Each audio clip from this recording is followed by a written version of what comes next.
Happy Wednesday, Locked On Cardinals fans. Opening day is just one day away.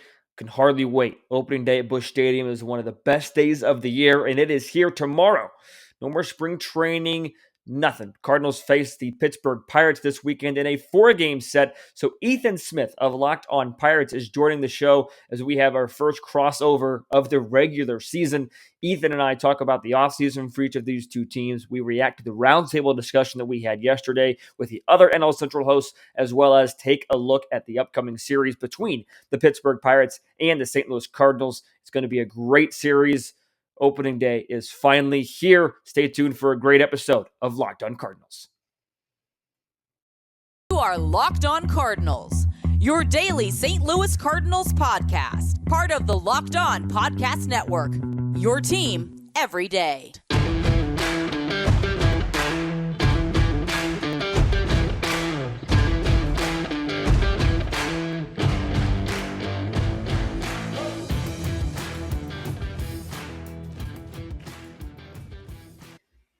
What's up, Locked On MLB fans? It is crossover Wednesday because opening day is tomorrow for the Cardinals and Pirates. He's Ethan Smith of Locked On Pirates. I'm Lucas Smith of Locked On Cardinals. Opening day a day away. Ethan, how excited are you? Can't be more excited, Lucas. Again, we saw everything that happened with the lockout. It really looked like we weren't going to be getting baseball this soon. We do get baseball this soon anyway. For the Pirates and the Cardinals, two different trajectories heading into this year, but at the end of the day, it's baseball to watch. It's baseball that I will gladly watch all the way through October, and I cannot wait to see us play in Busch Field tomorrow, man. It's going to be fun. It's going to be fun, and we talked about it on our NL Central roundtable discussion yesterday, which was a ton of fun. So if you haven't listened to that or watched that yet, head back after this episode and go listen to that roundtable discussion. Lots of fun with the other NL Central hosts, but this might not be a powerhouse division like the AL East or the AL West, but man, this is going to be some fun baseball to watch because you've got a lot of storylines, as we'll discuss a little bit on today's crossover. We're going to kind of do an offseason recap for both these teams. And as you mentioned, Ethan, very different trajectory for both these teams in the offseason as well. We're also going to do a roundtable reaction and then a series preview as well as a season preview for each of these clubs. So Pirates were maybe not, they probably didn't sell, honestly, as much as the Reds did this offseason, but still plenty to sell for the Pirates. They got rid of Jacob Stallings at the catching position. Who knows how long Brian Reynolds is going to be a Pirate. What were your takeaways from the Pirate offseason? Well, the Jacob Stallings move was definitely interesting, I think, just because you look at the catcher depth on this team, and they did end up eventually getting Roberto Perez, who was probably the best catcher on the market as a free agent after that trade. But at the end of the day, I mean, they didn't really accomplish much of what a winning baseball team would have called a good offseason. But as far as like where they are right now, they pick up Zach Thompson, Connor Scott, and Kyle Nicholas in that Jacob Stallings trade. They didn't really lose anything of value either. I mean, you see Wilmer Defoe head out the door, Chad Kuhl, Steven Brault, guys like that. But those guys are never going to be a part of the future here. And that's really what 2022 is going to be. And that's kind of the movement that the Pirates are trying to build here is 2022 and beyond. You're going to see a lot of these younger players finally get their chance. Yes, I know a lot of you wanted to see O'Neal Cruz. I wanted to see him on opening day, but Diego Castillo, young second baseman who has had a phenomenal spring, leading the team in home runs with 6 home runs. I think 7 after yesterday's spring training game. That was the last spring training game that we get to see. But, I mean, at the end of the day, it's going to be a lot of moving parts. But one thing I will speak on, too, there's a lot more depth on this team than there was last year. So I don't think you're going to be seeing a lot of nonsense that you might have saw at Busch Field with the Pirates that you would normally see.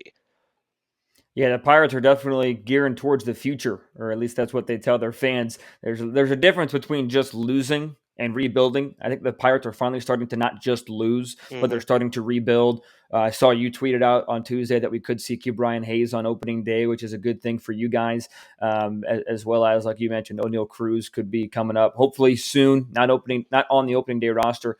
But for the Cardinals standpoint, they did a lot of things this offseason that they wanted to get done. They re-signed their legacy players, as John Mozeliak put it, with Adam Wainwright and Yadier Molina. They were able to add a starter in Steven Matz, who looked very good in his final spring tune-up on Tuesday. They got some depth pieces in the bullpen with Verhagen, Whitgren, re-signing TJ McFarland.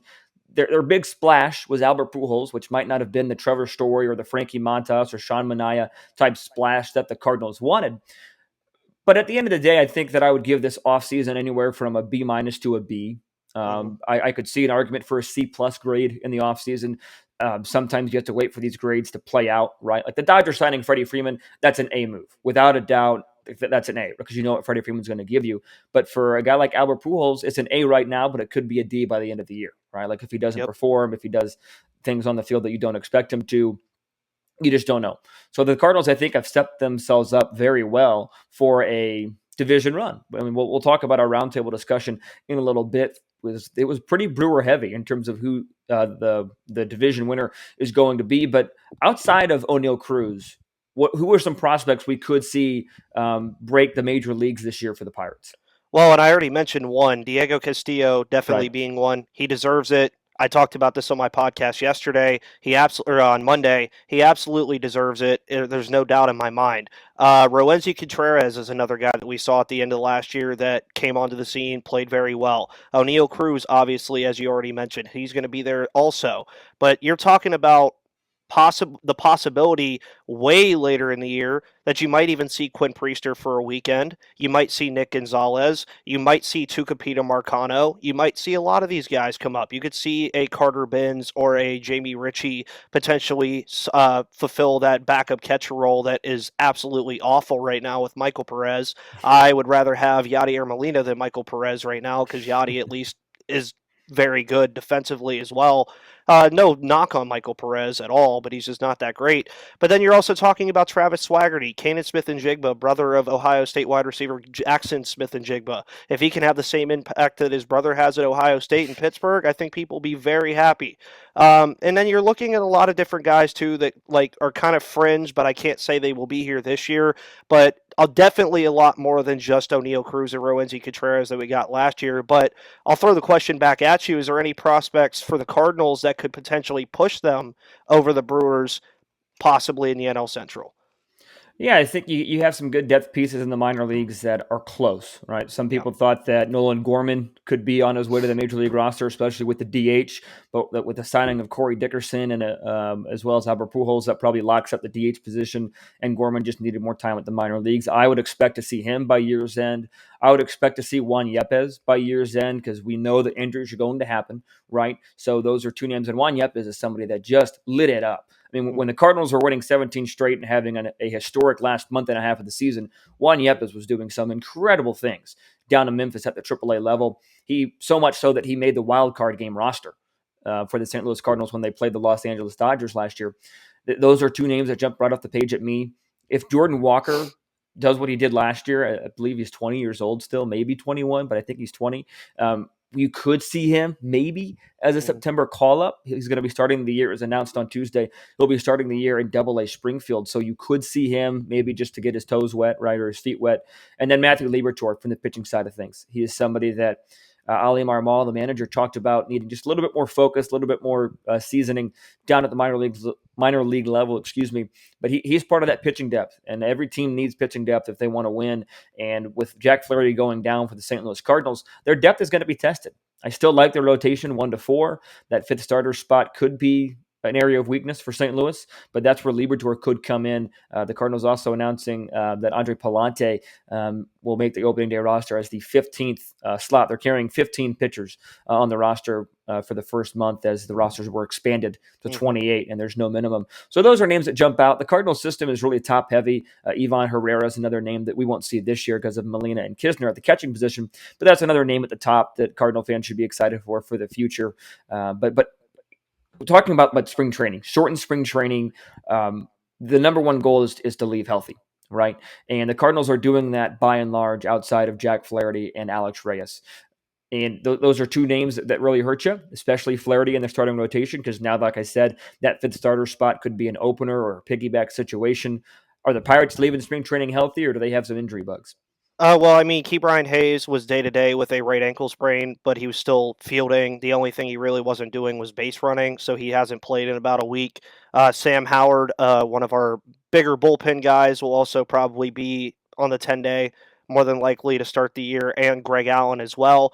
an outfielder who looked really good that they got off of waivers from the New York Yankees, who a lot of people want to see start over Anthony Alford. Outside of that, everybody seems okay. Michael Chavis has a kind of a nagging little injury thing going on as well. But as you mentioned earlier about me tweeting about it, they're saying Ke'Bryan Hayes should be available for tomorrow, which I would be elated about because he does want to play 162. Is he going to play 162?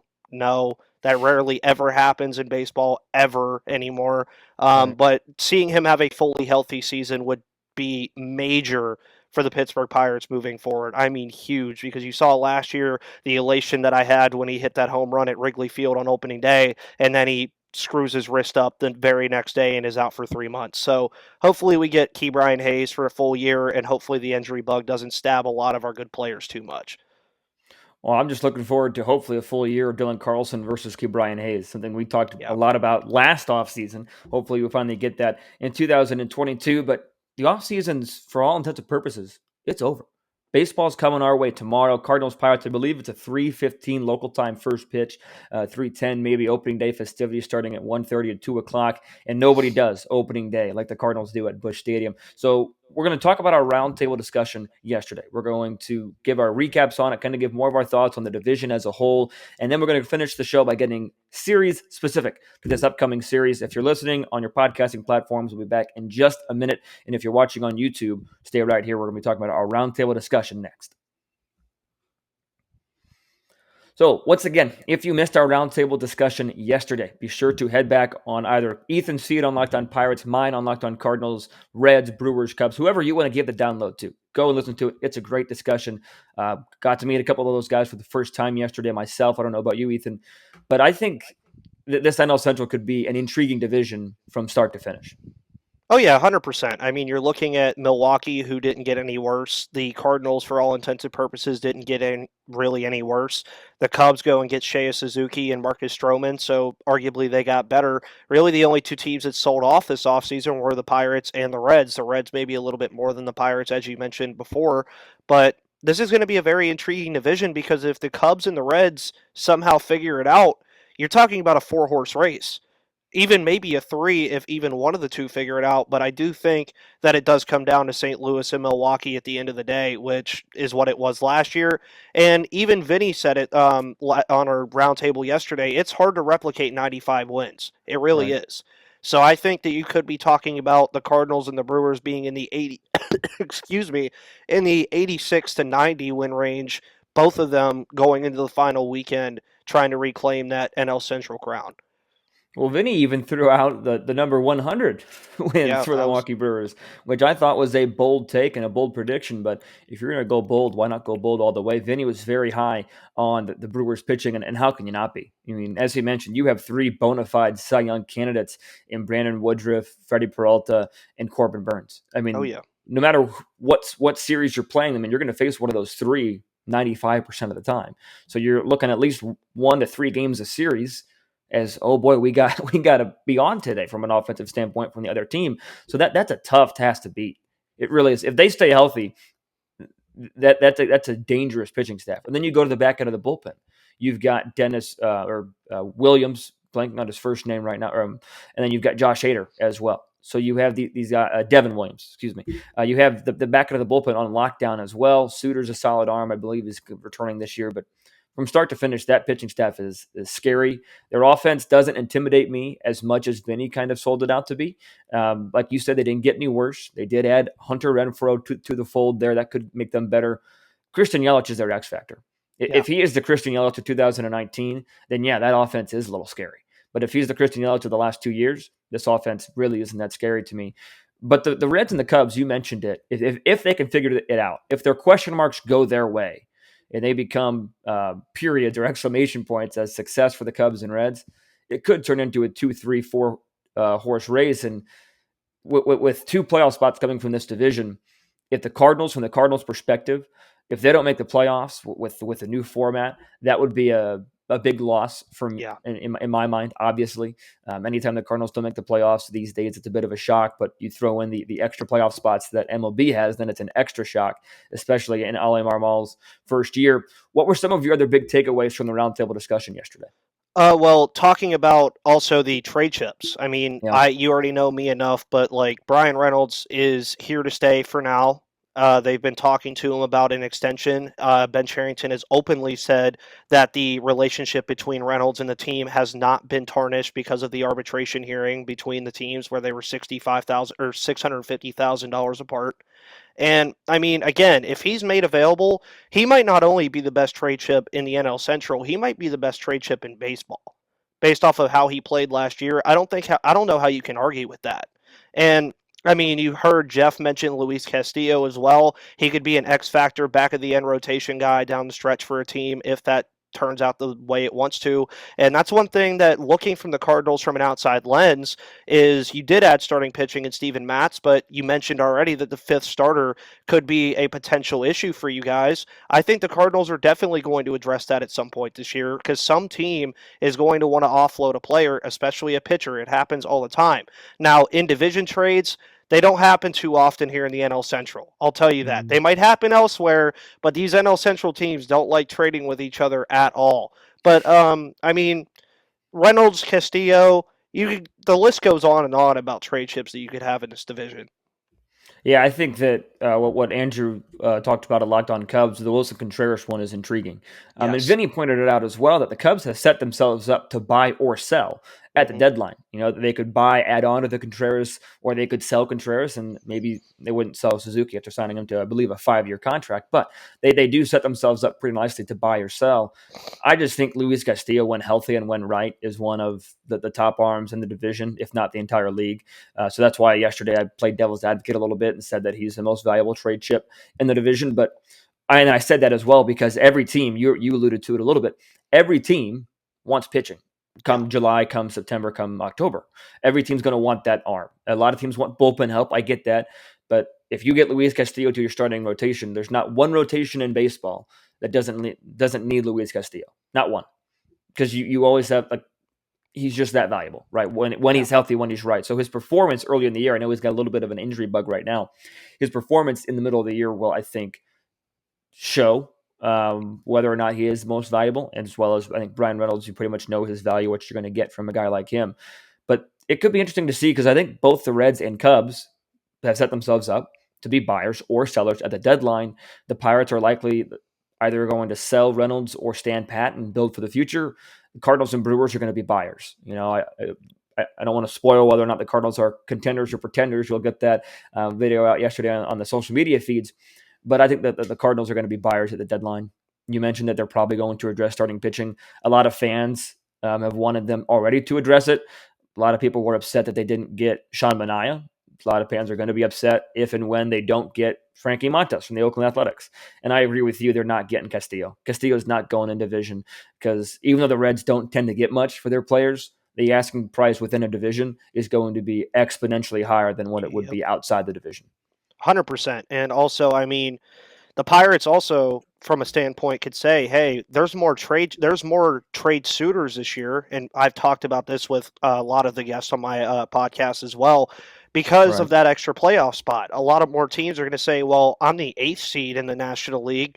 If I trade for so and so, I could potentially be that sixth seed." Right. So it changes now, and I mean, a lot of people don't understand the ramifications of one extra playoff spot in each league, but the Toronto Blue Jays would have been a playoff team last year if it was not for this format. Well, shoot, so are the Reds.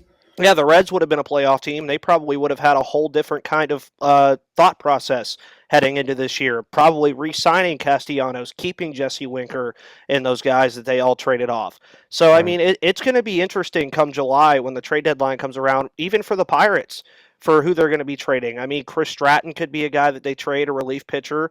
You're looking at starting pitching that you could probably move, like a Jose Quintana and stuff like that. It's going to be fun because there's going to be a lot more suitors, and the MLB trade deadline's already crazy.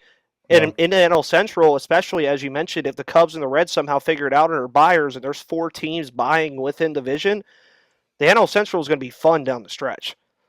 I agree. And I think I read somewhere that the NL trade deadline got pushed back to August 2nd. With the new CBA, they have the flexibility there. So, we all know how MLB is with their deadlines. They Yeah. were able to push it back a few days, so we'll see what the deadline brings. I remember a couple years ago, it was the deadline when Cespedes and Lester both got traded, or something like that, and I just remember that deadline being so exciting because it was major leaguers being traded for major leaguers. It wasn't Yep. major leaguer for prospects or whatever. So I hope we get that kind of excitement at the deadline. It's always fun when two buyers make a trade rather than a buyer and a seller make a Mhm. trade. But I agree with you tenfold that this NL Central Division is going to be just super exciting from start to finish. I can't wait to get started tomorrow. Yeah, same. I mean, it's going to be fun. And if you do need something to get started tomorrow, Lucas, make sure you check out Built Bar. Of course, we all have Built Bars here at the Locked On Podcast Network. Built Bar is the best tasting protein bar that you can ever have on planet Earth. And have you tried Puffs? They're I pretty have good.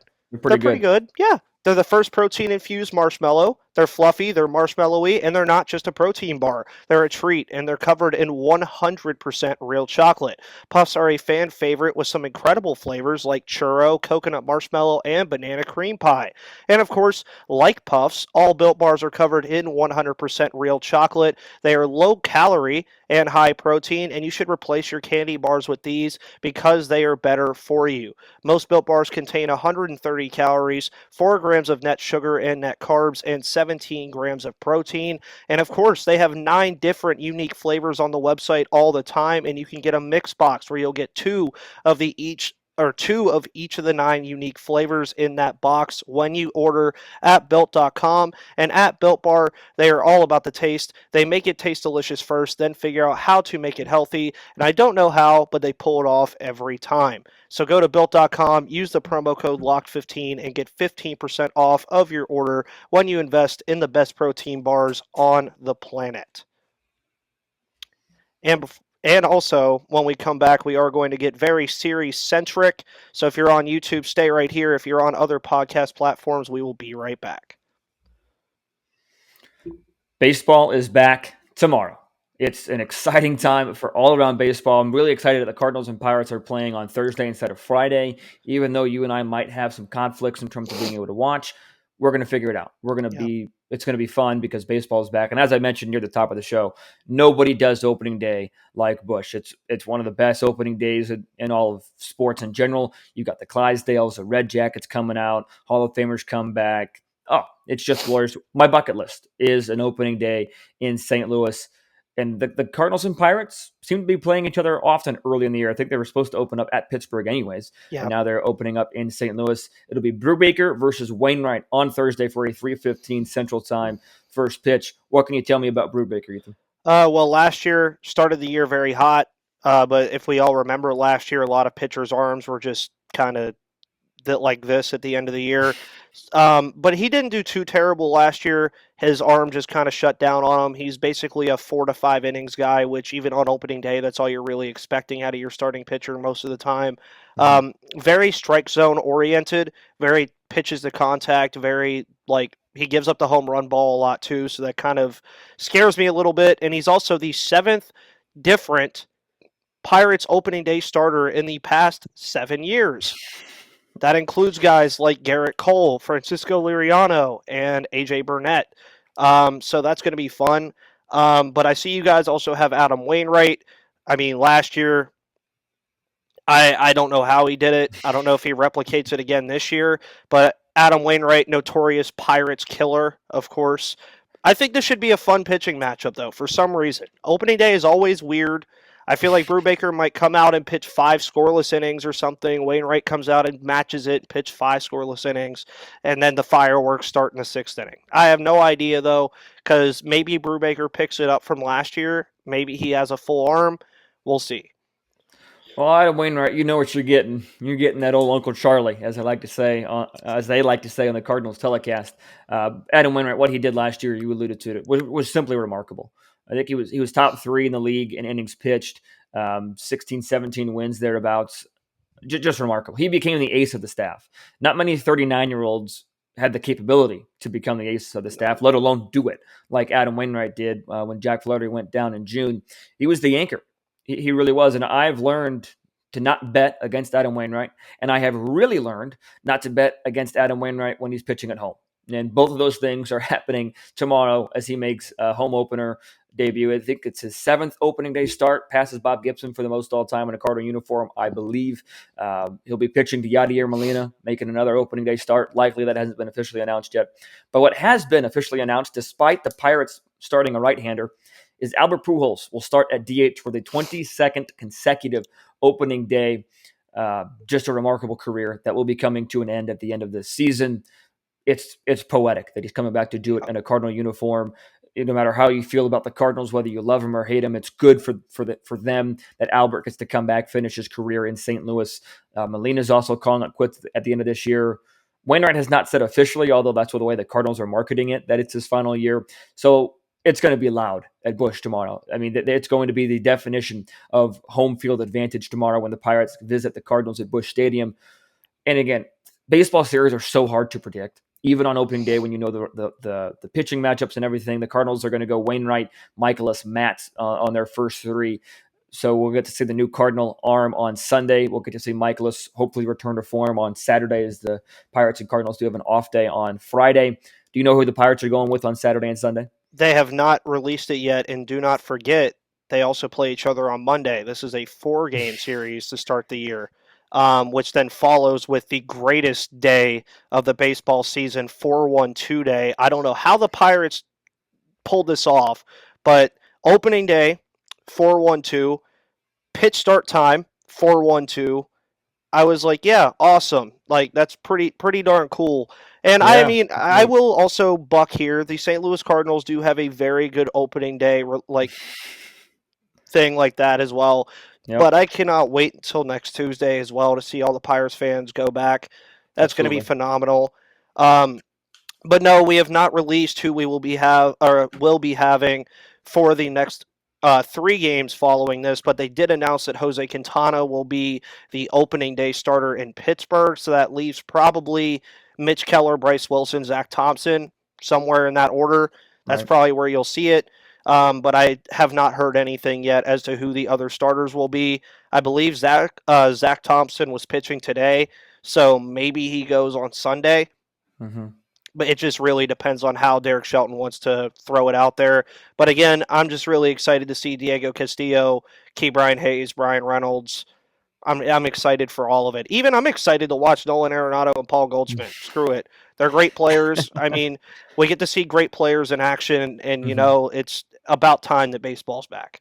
It is. You'll also, in my opinion, get to see the best outfield in all of baseball when Tyler O'Neill, Harrison Bader, and Dylan Carlson grace the outfield of St. Louis. All afternoon start times this weekend. 3:15, as I mentioned, local time on opening day.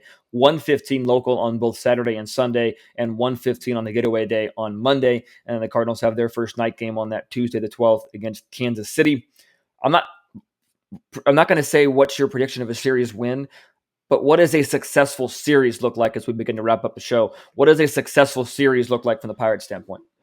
1 win, I guess. I mean, yeah, I guess that's kind of how you have to look at it this year again, is it's not really about the wins and the losses. It's more about the progression of these young players. But if they find a way to even this series to open the year, that's a great start. I mean, you saw last year against the Cubs, they got off to a great start, and then the Reds absolutely obliterated them the next series. So you never really know, honestly.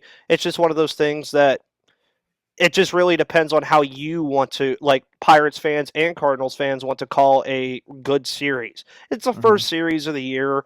I mean, none of these, I don't want to say they don't matter, because in the grand scheme of things, they do. But April and May, you're really just trying to get these guys on their feet, make sure that you're getting good quality at-bats, good quality innings from your pitchers as well. So that's all I'm really looking for. Just give me good starting pitching, good bullpen relief, and good at-bats from some of these players that I'm not expecting to get them from. So I would say splitting the series is probably the best outcome I think they can get. 1 win would be arguably a good outcome for the Pirates, though. Yeah, I think the Cardinals need to look to go 3 out of 4. I think a successful series for them does look like a series win, even in a 4-game set, even opening weekend, everything. You know, if the Cardinals want to win the division, that's where their sights need to be. They need to. I mean, they play Milwaukee next weekend for a 4-game set as well. So right off the bat, they're playing the other division favorite. Obviously, I want every player on both teams to remain healthy after 3 days. You don't want to see anybody get hurt in the opening weekend, no matter who you root for. So looking for that as well. it's easy to both overreact positively and negatively when you look at opening day or opening weekend numbers. If Albert goes out there, hits a home run, Goldschmidt, Arenado, hit a couple homers, get a couple RBIs, then all of a sudden your emotions go through the roof. It's a marathon, and you know this, Ethan, but it is an absolute marathon. Sometimes it takes longer to get to the finish line than others, but just trying to keep our cool, right, on both sides of the spectrum, Yeah. not to be too negative when we come back to shows on Monday after our Friday episode, or be too excited. Don't be like, oh, they won 3 out of 4, so they're winning the division. It's not like in football after opening weekend where one game could make or break the difference, right? So I think the Cardinals need to win 3 out of 4, or I think they should win 3 out of 4 minimum. Successful series would be a split, as you mentioned. But as we say almost every time we wrap up the show together, it's going to be fun. Baseball is back. It seemed like for a while we weren't going to get here. It's going to be a blast. I cannot wait to watch Cardinal and Pirate baseball the entire summer. And for my listeners, Ethan, tell them where they can find you if they want to get a Pirates perspective on the game. Of course, you guys can find me on Twitter at MVP_Ethan. If you're on YouTube, it's right there. You can also find me on Twitter at LockedOnPirates. You guys have been awesome at hitting the subscribe button on YouTube. We're at 224 subscribers now, so we're climbing on up the ladder. There you go. On Twitter as well, we're almost at 900. So a lot of you Twitter followers, slide onto the YouTube channel and hit that subscribe button for everything. We're going to be talking about Pirates prospects, baseball, storylines, everything over the next 6 or 7 months. So it's going to be awesome. And Lucas, I'm sure everything that you're going to be having over at the Cardinals is going to be awesome as well. You bet. You can follow me on Twitter right down there if you're watching on YouTube at LJFastball. Follow the show on Twitter and Instagram at LO_Cardinals. Followers have been great on Twitter, and we're almost to 1,000 subscribers on YouTube on the Locked On Cardinals channel. I believe we're at 848 at last check. So Cardinal subscribers, go ahead and head over and subscribe to Ethan, and Pirate subscribers, go ahead and head over and subscribe to Locked On Cardinals on YouTube. Hit the bell to be notified when our new videos go live. And we're 5 days a week, Monday to Friday, barring any technical travel emergency issues. Yeah. We are Monday to Friday. We thank you for making Locked On Pirates and Locked On Cardinals your first listen of the day. Head over to Locked On MLB next, where Paul Francis Sullivan gives you his take on baseball, but be sure to call him Sully. Baseball is back, Ethan. This was a blast. Looking forward to more crossovers this year. Until Ethan and I talk to you the next time, be sure to stay safe, stay well, and have a fantastic rest of your day.